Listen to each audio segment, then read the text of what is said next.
Hi friends, college solution ఛానల్కి మీకు స్వాగతం. సో ఈ వీడియోలో వచ్చేసరికి విఐటి సంబంధించి కట్ ఆఫ్ అయితే చూపిస్తానమాట. సో ఇది వచ్చేసరికి ర్యాంక్ వర్సెస్ కాలేజ్ అనమాట. సో ఇక్కడ చూసుకున్నట్లయితే ఇది వచ్చేసరికి వెల్లూరు కట్ ఆఫ్ అండ్ ఇది వచ్చేసరికి చెన్నై కట్ ఆఫ్ అనమాట. సో ఇక్కడ మీరు కోర్సెస్ చూసుకున్నట్లయితే మనకి సిఎస్సి స్పెషలైజేషన్లో నేను అన్ని కోర్సెస్ కలిపి అయితే కట్ ఆఫ్ అయితే ఇస్తున్నా. ECE triple E mechanical. So ఇది మొత్తం ఫేజ్ 1 వాళ్ళకి అనమాట. అంటే 1 to 20,000 ర్యాంక్స్ ఎవరైతే పార్టిసిపేట్ చేస్తారో వాళ్ళకి ముందు ఈ కట్ ఆఫ్ అయితే ఉంటుంది. తర్వాత మొత్తం టోటల్ కట్ ఆఫ్ అంతా కూడా ఈ విధంగానే ఉంటుందన్నమాట. అంటే టోటల్ ఆల్ ఫేసెస్ కలిపి మనకి కట్ ఆఫ్ ఈ విధంగా ఉంటుంది. ఎవరైతే విఐటి వెల్లూరులో జాయిన్ అవుదాం అనుకుంటున్నారో వాళ్ళకనమాట. సో ఆల్రెడీ కేటగిరీ సంబంధించి నేను వీడియో అయితే చేశాను. అంటే ఎంత ఫీజు ఉంటుంది, ఎలా ఉంటుంది ఫీజ్ స్ట్రక్చర్ అని చెప్పి వీడియో అయితే చేశాను. అది కార్డ్స్లో వదులుతానమాట ఆ video. So VIT triple E cut off Vellore చూసుకున్నట్లయితే సో 1000 ర్యాంక్ అయితే సిఎస్సి కట్ ఆఫ్ అయితే ఉంటుంది. అంటే మినిమం 900 ఆ టైప్ ఉంటుందన్నమాట కట్ ఆఫ్ అయితే మాత్రం. So category 2 3500, category 3 14,000, category 4 23,000, category 5 26,000 VIT వెల్లూరులో మనకి ఈ విధంగా అయితే కట్ ఆఫ్ అయితే ఉంది. సో అదేవిధంగా రిమైనింగ్ కోర్సెస్ స్పెషలైజేషన్ చూసుకున్నట్లయితే 2,500, 9,000, 12,000, 27,000, 30,000. ఈసీయూ చూసుకున్నట్లయితే 4,000, 15,000, 28,000, 38,000, 60,000. అండ్ త్రిబుల్ ఈ చూసుకున్నట్లయితే 6,000, 23,000, 35,000, 49,000, 65,000. అండ్ మెకానికల్ చూసుకున్నట్లయితే 30,000, 45,000, 60,000, 68,000, 91,000.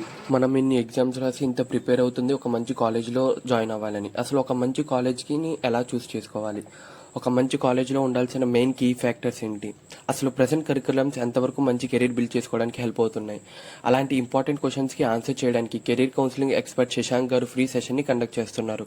శశాంక్ గారు ఐఐటీలో 119 ర్యాంకర్ అండ్ ఐఐటి బొంబాయిలో చదువుకున్నారు. రీసెంట్గా ఫాప్ 30 అండర్ 30లో కూడా వచ్చారు ఈయన. ఈ సెషన్ లింక్ని డిస్క్రిప్షన్ అలాగే కామెంట్స్లో కూడా యాడ్ చేశాను. ఇది మీ కాలేజ్ చూస్ చేసుకునే విషయంలో చాలా హెల్ప్ఫుల్ అవుతుంది. మీరు మిస్ అవ్వకుండా మీ పేరెంట్స్తో పాటు అటెండ్ అవ్వండి. ఎందుకంటే మీ కెరీర్ రిలేటెడ్గా ఆపర్చునిటీస్ ఏమున్నాయి అనేది మీ పేరెంట్స్కి తెలియడం చాలా ఇంపార్టెంట్. వాళ్ళకి కూడా మీరు కెరీర్ రిలేటెడ్గా ఎంత సీరియస్గా ఉన్నారో అర్థమవుతుంది. సో ఇప్పుడు చెన్నై చూసుకుందాం. చెన్నై కట్ ఆఫ్స్ చూసుకున్నట్లయితే ఈ విధంగా ఉన్నాయన్నమాట కోర్సెస్. సో కేటగిరీ 1 సిఎస్సి వచ్చేసరికి 3,500 కట్ ఆఫ్ అవుతుంది. కేటగిరీ 2 వచ్చేసరికి 13,000 కట్ ఆఫ్ అవుతుంది. కేటగిరీ 3 వచ్చేసరికి 26,000 కట్ ఆఫ్ ఉంది. కేటగిరీ 4 వచ్చేసరికి 31,000 కట్ ఆఫ్ ఉంది. కేటగిరీ 5 వచ్చేసరికి 33,000 కట్ ఆఫ్ ఉంది. సో ఈ విధంగా రిమైనింగ్ కోర్సెస్ కూడా కట్ ఆఫ్స్ కూడా మీకు అయితే వీడియోలో అయితే చూస్తున్నారు కదా. సో ఇది వెల్లూరు కట్ ఆఫ్ అనమాట. సో మ్యాక్సిమం ఇది last year cut off based కూడా ఉంటుంది. అంటే ప్రీవియస్ ఇయర్స్ కట్ ఆఫ్స్ ఉంటాయి కదా, సో అన్ని బేసిస్ మీద అయితే ఉంటాయన్నమాట. సో ఒక 3 years ముందైతే కేటగిరీ 1 కట్ ఆఫ్ నియర్లీ 3,000 ఉండేది. కానీ కాంపిటీషన్ పెరిగిపోవడంతో కేటగిరీ 1 కట్ ఆఫ్ 1,000తో మనకి అయిపోయిందనమాట. సో మీకు ఫీజెస్ అయితే తెలిసిందే. కేటగిరీ 1 వచ్చేసరికి 2 lakhs, ఇదేమో 3 lakhs, ఇది నియర్లీ 350 ఉంటుంది, ఇదేమో 4 ఉంటుంది, ఇదేమో 5 ఉంటుంది. సో ఈ విధంగా మనకి ఫీ స్ట్రక్చర్స్ ఉంటాయన్నమాట. Category 1, category 2, category 3, category 4, category 5 and ఇవి కట్ ఆఫ్స్ అయితే. సో మీకు ఎవరికైనా ఏపీ కట్ ఆఫ్స్ కావాలంటే కింద కామెంట్ సెక్షన్లో అడగండి. సో ఏపీ కట్ ఆఫ్ కూడా వీడియో అయితే చేస్తాను.